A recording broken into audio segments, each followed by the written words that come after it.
أعوذ بالله من الشيطان الرجيم بسم الله الرحمن الرحيم. In the name of Allah, most gracious, most merciful.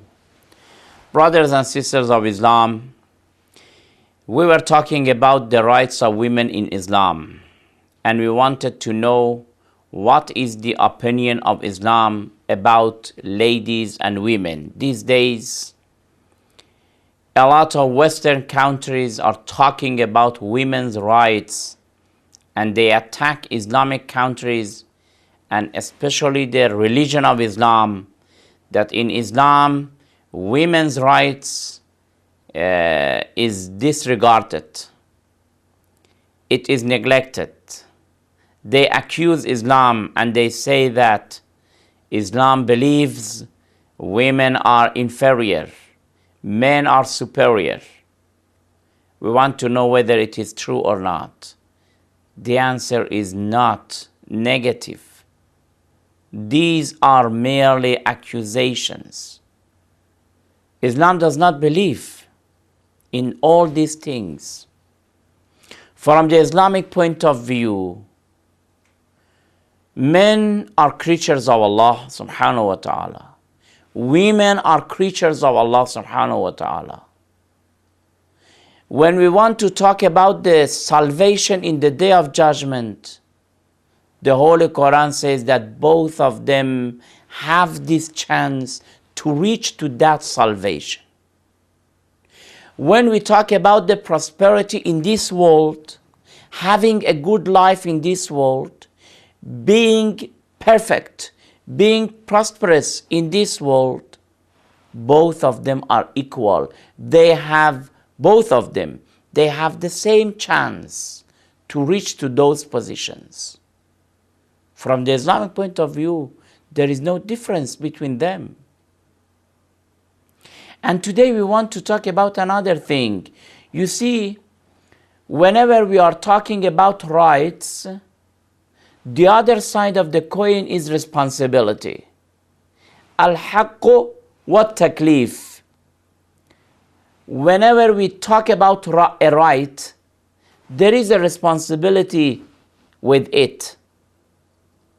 When I say that my wife has a right upon me, it means that I have a responsibility towards her. I have a right upon her. She has a responsibility towards me. These two are always together.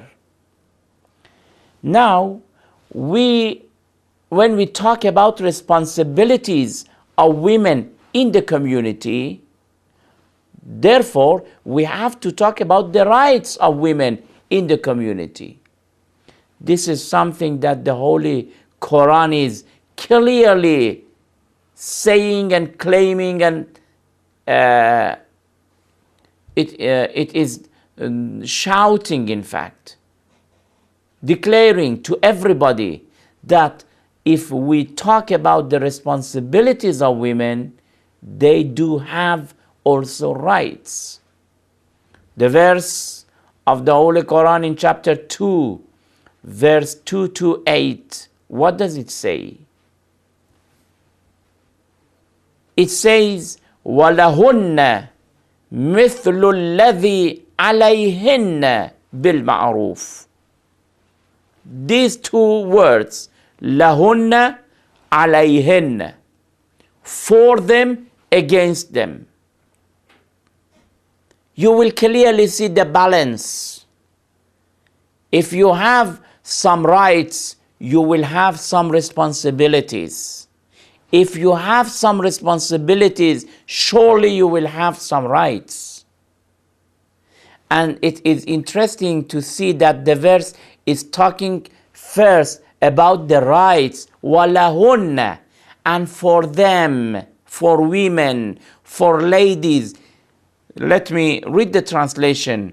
The wives have rights similar to the obligations upon them.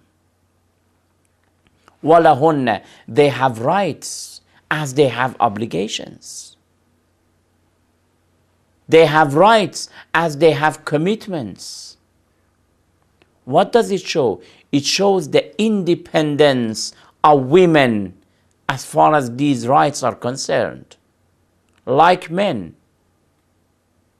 There are other verses also talking about the independence of both men and women, and as far as the independence, social independence, economical independence, and independence in many fields, both of them are enjoying of that level of independence.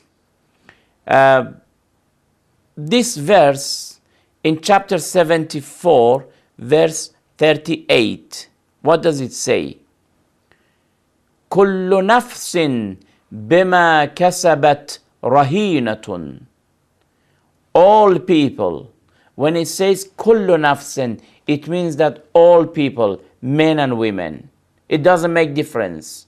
The word is nafs, kulluna. It means that every soul. It doesn't say kullu rajulin, every man. No, it says everybody will be held in pledge for their deeds. It means that everybody is responsible for what he has done. All of us, whether men and women, we are responsible for our own actions. It doesn't make any difference. The verse does not say that, okay, only women must be responsible, not men. All of them. There is another verse in chapter 41, verse 46.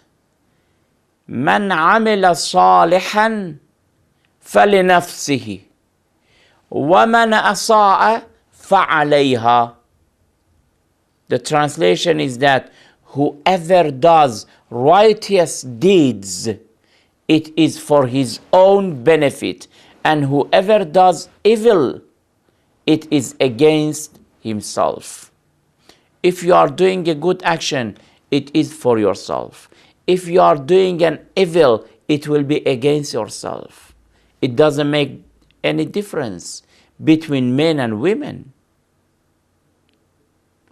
And also when we are talking about the punishments, from the Islamic point of view, of course, criminals, sinners, they must be punished. When we talk about punishment, there is no difference between men and women. Both of them will suffer of the punishment of Allah, of the divine punishment, if they are criminals. Listen to this verse of the Holy Quran in chapter 24, verse 2. What does it say? الزانية والزاني فاجلدوا كل واحد منهما 100 جلدة. The adulteress and the adulterer should be flogged. The adulteress and the adulterer. You see, when we talk about the rights, both of them enjoy. When we talk about the punishment, when they are criminals, both of them shall suffer. There is no difference. Therefore, these were some of the verses of the Holy Quran. Of course, we will continue, inshallah, and we will discuss about the ownership. Do women have this right to own something, a property or not? This is something that we will discuss it, inshallah, in next program. Until then, thank you very much. Wassalamu alaikum wa rahmatullahi wa barakatuh.